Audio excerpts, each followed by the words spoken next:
everyone. Happy Monday. You made it through Monday. It's time for another great week. This is your 10-minute sports report. I'm your host, Captain Boring. Don't forget to like and subscribe on YouTube. Go follow us on Instagram at 4th and 1 Podcast. You need to go follow us because I'm going to try to start upticking the podcast presence on social media. And because of that, you would already know about the 16-year-old high school sophomore who graduated 2 years early with a 5.34 GPA and 15 college credits, who is going to be playing college D1 football at Ole Miss come this fall. Whether he will actually see the field or not, no one really knows. My guess is probably not. It's a crowded quarterback room, but go check out that channel. I'm going to be posting stuff like that kind of every other day or every day. And don't worry, I'll still have your 10-minute sports reports, and I'll still have your weekly 4th and 1 podcast. So this is your 10-minute sports report for Monday, June 19th, 2023. Longtime Washington Wizard Bradley Beal is now no more a Washington Wizard. He has been traded to the Phoenix Suns for Chris Paul, Landry Shamet, a bunch of second-round picks and pick swaps, more than likely first-round pick swaps. This surprised a lot of people. Not only the haul that the Washington Wizards got, which is a whole bunch of second-round picks. Teams are now really hesitant to trade first-round picks because of what it could mean. Guys like Victor Wembanyama now are suddenly no longer an option to them if you trade away all your first-round picks. So now second-round picks have seemed to become a currency. Chris Paul came out today and says that he is surprised by the trade. However, he shouldn't be. He's an aging guard. He is 39 years old. He averaged 13.9 points, 9 assists, 4 rebounds, and 1.5 steals in 59 starts for Phoenix last season. He helped the Suns go to the 2020-2021 NBA Finals, where they had a 2-0 series lead before Giannis went Giannis and just Giannis them all over the place and beat them in 4 straight games that point in time. He should not be surprised. This is Matt Ishaba's, owner of the Phoenix Suns, all-in move. He has pushed all his chips into the center of the table. $163 million, which is over the salary cap limit, so they're into the luxury tax with 4 players, and that would be Devin Booker, Kevin Durant, Bradley Beal, and Deontay Ayton, excuse me. Those 4 players, those are 4 of their starting 5s. There are 5 people on their roster currently, and it's their starting 5, including Bradley Beal. So, Suns are pretty much going to go out and this is their championship run, all in. They're going to try to get players to come in and sign for less amount of money for a chance to win a championship. We'll see if it works out, but you have a lot of isolation players who like the ball in their hand to create their own shot in Phoenix. Only one ball, brand new coach, Frank Vogel, who's a defensive-minded coach. We're going to have to definitely see how this works out. A player that could sign there as a veteran ring chasing, but probably won't, is Dreymond Green.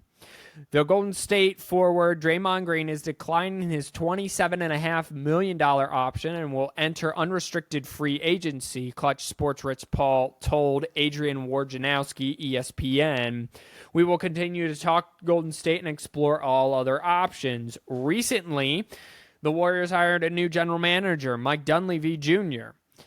Bringing Green back was a top priority. However, Green does not get along with young teammates who don't get the championship mentality. He punched Jordan Poole in the face last year and was suspended. He always is league high or league leading in technical fouls that always ends up in him getting suspended. That's why they don't have a championship in 2016 against the Cavs when they were leading 3-0. He blew that opportunity. He is hot-headed, and at this point, he doesn't bring much to your squad offensively Defensively, okay. Leadership, definitely. So, is he going to get a lot of money? Probably some schmuck's going to pay him a lot of money. Do I think he's worth this schmuck amount of money that he's going to get? Absolutely not. Speaking of draft picks and Victor Wembanyama, as I said, he has arrived in the U.S. ahead of the 2023 NBA draft. It does take place on Thursday, so today's Monday, so that's the 22nd, I believe. So he is in town for that. He will hold up the jersey. Everyone will go crazy. Yay. He also did announce that he will play in the Summer League, so the United States will be able to see him for the first time ever. Everything will be sold out. This is a Zion thing. He's 7'5". He handles like a guard. He shoots like Kevin Durant. He's if he can stay healthy, he's going to be quite possibly the most unique talent of all time.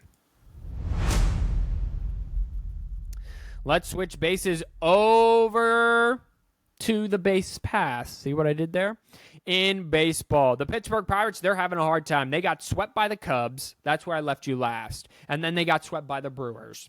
So they have now lost 6 straight. They are 2 games below 500 and 2.5 games back of the Milwaukee Brewers. The Cincinnati Reds are on an 8-game winning streak. Now, it should be noted that the Cincinnati Reds are also a team that do not have a high payroll. I'm looking it up to see exactly where they fall. I'm scrolling all the way to the bottom. The Cincinnati Reds are 25th out of 30 teams. They are only 2 teams ahead of the Pittsburgh Pirates for total payroll. So that's an interesting story to keep an eye on. So, yes, the Cincinnati Reds are in playoff contention now. They are in a half game of the NL Central. The Pittsburgh Pirates are 4 games back of the wild card. The Cincinnati Reds are 2 games back of the wild card, but they're both within striking distance of the Milwaukee Brewers for the NL Central. So going to the NL Central, flip over to the AL East. The Baltimore Orioles beat the Blue Jays 4-2. That's where I left you last. They then lost to the Cubs 10-3, lost to the Cubs again 10-3, and then beat the Cubs 6-3. They are on a 1-game winning streak. They are 44-27 and currently sitting 5 game backs of the best team in baseball, the Tampa Bay Rays, who I left last you. I believe they beat the Athletics 4-3. Then they beat the Padres 6-2. And then they lost to the Padres twice, 2-0 and 5-4. They are on a 2-game losing streak. They start a 3-game homestand against the Baltimore Orioles tomorrow. That would be Tuesday the 20th. And that interesting. So if Baltimore gets a sweep, that's within 2 games now. However, they are still the best team in baseball. They have the 4th lowest salary. The Orioles have the 2nd lowest salary, Pirates 3rd, and Cincinnati Reds have the 5th. So I'm going to keep you track of this all summer because this is just awesome stuff here. Like I said, Tampa Bay still the best team in all of baseball at 51-24, and no one really is even close. The Atlanta Braves are next at 46-26, but outside of that, it is all Tampa Bay. That'll do it for this rendition of the 10-Minute Sports Report. I am probably going to, like I said, do these every other day unless if a big story comes out. If that is the case, go follow us on Instagram because I'm probably going to be covering it there. So go follow us on Instagram at 4th and 1 Podcast. I always put it in the description, so it's just 4th and 1 Podcast. It's all one big, long word.